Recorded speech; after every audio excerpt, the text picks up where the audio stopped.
आज हम बात करने वाले हैं कक्षा 10 गणित विषय के 5वें अध्याय समांतर श्रेणी से संबंधित एक प्रश्न की। चलिए हम यहाँ पर देखते हैं कैसे हम इस प्रश्न को हल करेंगे। प्रश्न क्या है हमारा, संख्याओं की निम्नलिखित सूचियों में से कौन कौन से समांतर श्रेणी नहीं है। यदि कोई समांतर श्रेणी है तो उसके अगले दो पद लिखिए। पहले हमको इन दोनों में, यहाँ पर 4 सवाल हैं। पहले हम इन दो सवालों को हल करेंगे, इसके बाद 2 सवाल और हल करेंगे।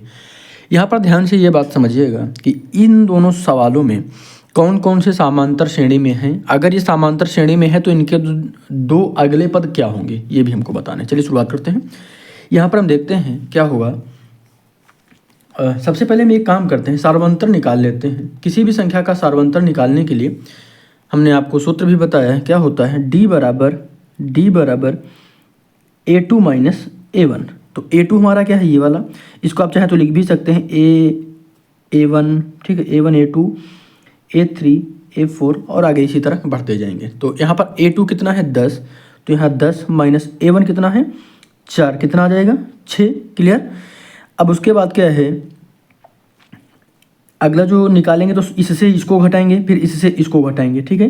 तो a3 माइनस क्या हो जाएगा, a3 माइनस a2। तो यहाँ पर a3 कितना है 16 माइनस 10, तो कितना आ जाएगा बराबर 6। तो यहाँ पर देख रहे हैं आप 6 का अंतर आ रहा है। एक बार इसको भी घटाकर देख लेते हैं। तो a4 माइनस a3 बराबर कितना होगा, यहाँ पर लिखेंगे a4 है 22 माइनस a3 है 16, तो घटाएंगे कितना बचेगा 6। क्लियर हो गया। तो यहाँ पर आप देख पा रहे हैं 6 6 6, यानी सार्वंतर जो हमारा है क्या 6 आ रहा है। क्लियर है। तो यहाँ पे लिखेंगे अगर सार्वंतर 6 है तो यह सूची जो है समांतर श्रेणी है। क्लियर है। अगर इसको लिख भी लीजिएगा, अतः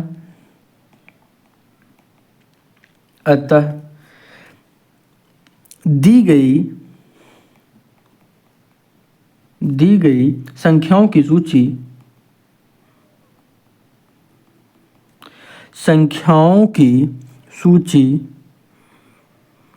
की सूची सार्वंतर श्रेणी है। सार्वांतर या सार्वंतर कुछ भी लिख सकते हैं, फिर लिख देंगे सार्वंतर सॉरी, यहाँ पे सूची समांतर लिखेंगे। इसको लिखेंगे क्या, समांतर श्रेणी है। ठीक है, समांतर श्रेणी है जिसका सार्वंतर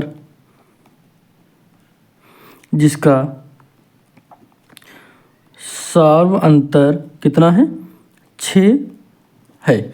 ठीक है, ये हो गया। लेकिन अभी आगे क्या कहा गया है, यदि कोई समांतर श्रेणी है तो उसके अगले 2 पद लिखिए। तो यहाँ पर 22 के बाद यहाँ पर 6 आ रहा है, अब 22 में 6 और जोड़ दीजिएगा। तो यहाँ पर अगला पद लिखेंगे, क्या लिखेंगे, अगला पद, क्या अगला पद, वो क्या हो जाएगा, तो 22 प्लस 6 कितना होगा, तो 28 हो जाएगा। ठीक है, उसका अगला पद क्या होगा, तो 28 प्लस 6 12 कितना होगा, 8 6 14 के 4, यहाँ पे 1 कैरी हो जाएगा, 3 हो जाएगा 34। तो अगले 2 पद हो गए। ठीक है, तो इस तरीके से हम आसानी के साथ ज्ञात कर सकते हैं। चलिए दूसरा प्रश्न देखते हैं क्या है। यहाँ पे इसको भी चाहे तो लिख सकते हैं a1 a2 a3 a4 और आगे की तरफ बढ़ते चले जाएंगे।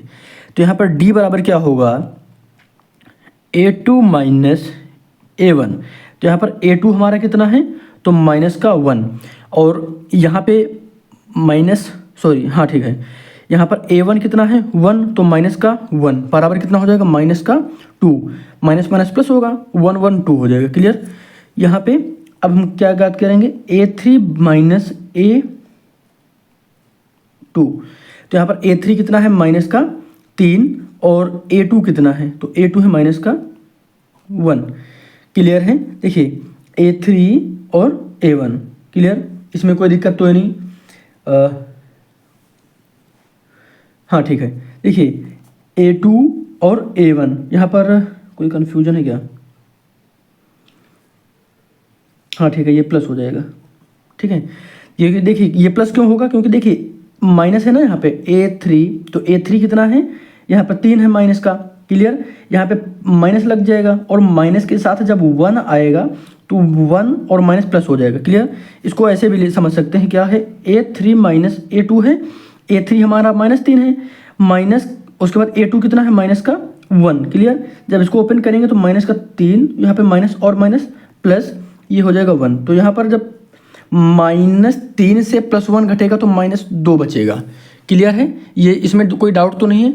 हम क्या कर रहे हैं, -3 से +1 घटेगा, क्योंकि देखिए यहाँ पे -3 है ना, तो माइनस और प्लस माइनस होता है तो 3 से 1 घट जाएगा, बड़ी संख्या का चिन्ह लगता है तो बड़ी संख्या क्या है यहाँ पे 3 है, इसके साथ माइनस लगा हुआ है तो माइनस लग जाएगा। तो यहाँ पर कितना आ जाएगा -2। फिर अगला क्या है A4 माइनस A3, कोई दिक्कत तो नहीं है।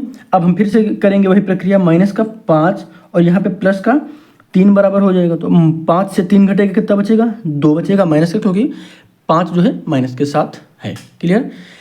अब यहाँ पे भी देखिए -2 -2 -2, क्लियर है। दी गई सूची फिर से वही लिख लेंगे, अतः दी गई सूची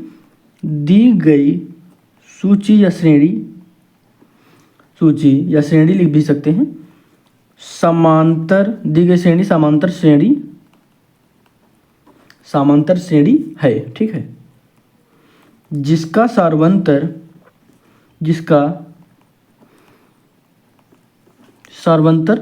बराबर -2 है, ठीक है।